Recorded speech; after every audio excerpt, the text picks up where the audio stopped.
everybody, I hope you're okay. I hope you're staying safe and enjoying your home learning. Now this week I'm going to read you this book to help you with your writing tasks. But before we start the book, can you have a think about what we call this part of the book? You can shout it out now or you can tell you're grown up. Well done, that is the front cover. And if we turn the book over, what do we call this part of the book? Well done, you're right, it is the back cover, and on the back cover we have something called the blurb, and the blurb is a little bit of writing that tells us just a little bit about the book. So the blurb says, once there was a boy and one day he found a penguin at his door. So we already know there's two characters in this story, a boy and a penguin. And then what do we call this part of the book here that holds all of the pages together? You have a think. You can shout it out.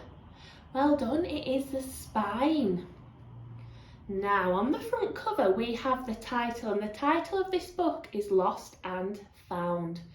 And the author is Oliver Jeffers. Have a look at the front cover. You can pause the video now and have a think about what might this story be about. Think about who are the characters and think about what the characters are doing on here. Once there was a boy and one day he found a penguin at his door. If I found a penguin at my door, I'd feel really shocked if I opened my front door and there was a penguin on my doorstep.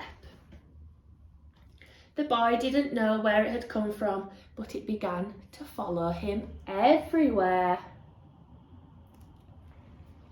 The penguin looked sad and the boy thought it must be lost. Oh, he does look very sad, doesn't he? So the boy decided to help the penguin find its way home. He checked in the Lost and Found office, but no one was missing a penguin. He asked some birds if they knew where the penguin came from, but they ignored him. Some birds are like that. That's not very nice, is it, to be ignored by the birds? The boy asked his duck, but the duck floated away. He didn't know.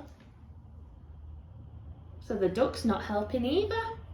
That night the boy couldn't sleep for disappointment. He wanted to help the penguin, but he didn't know how. The next morning he discovered that penguins come from the South Pole, but how could he get there? Now I know that the South Pole is a long way away, so I wonder how the boy might get there. I don't think he'll walk. I don't think he'll go in a car, but I wonder if he could go on an aeroplane or maybe a boat. Shall we see? He ran down to the harbour and asked a big ship to take them to the South Pole, but his voice was much too small to be heard over the ship's horn. So the boy decided to try to go to the South Pole on a ship.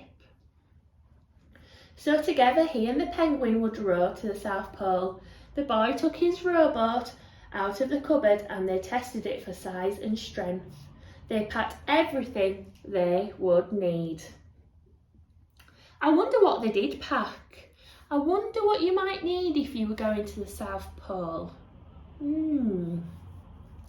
And together they pushed the rowboat out to sea. They rowed south for many days and nights with the boy telling stories all the way. The penguin listened to everything that the boy said.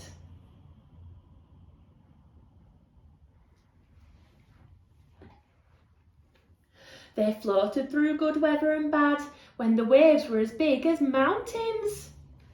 Oh my goodness me. Can you see how big those waves are? I wonder how the boy and the penguin felt on the little rowing boat. Can you have a think about how you would feel? You can pause the video and have a think if you were on these big waves in a tiny little boat, how would you feel?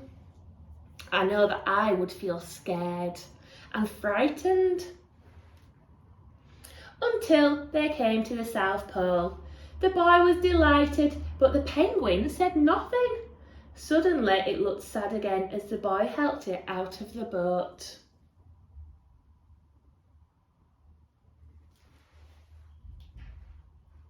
The boy said goodbye and floated away, but as he looked back, the penguin looked sadder than ever.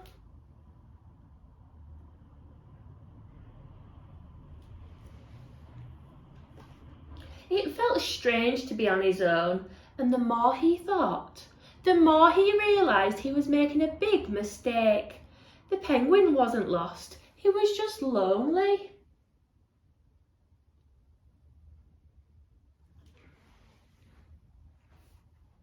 Quickly he turned the boat round and headed back to the South Pole as fast as he could. Oh no, I wonder what's happening here. The boy's going back, but I've spotted the penguin over here. At last he reached the pole again. But where was the penguin? The boy searched and searched, but he was nowhere to be found.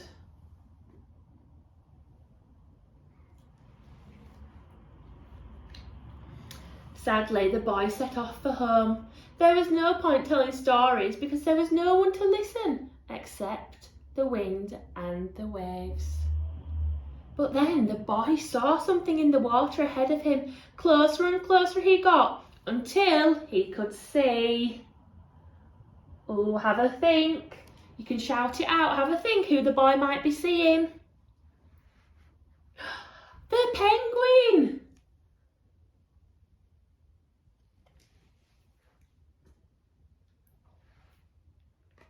And so the boy and his friend went home together, talking of wonderful things all the way. And that is the end of the story. What a lovely story that was. And do you know what? I really enjoy this story because I think it's really kind how the boy wanted to help the penguin. So what I'd like you to have a think about now is, you can have a think about what was your favourite part of the story. What part of the story made you feel happy? Maybe what part of the story made you feel a little bit sad? And maybe you could have a go at retelling the story to your grown-ups at home. And that is what I would like you to have a go at for today's lesson. And I'll just tell you about tomorrow's lesson. I would like you to have a think about when the boy decided to go to the South Pole with the penguin. He needed to decide what to pack. Now I was wondering if you could think about, if you went to the South Pole, what would you pack? Would you pack some food? Would you take a toy? Would you take your mummy and daddy? Have a think about what you would take to the South Pole and have a think about why you would take those things. And that is part of your writing lesson for tomorrow, to write a packing list of 5 things you would take to the South Pole. So I hope you've really enjoyed that story and I can't wait to see your writing in tomorrow's lesson.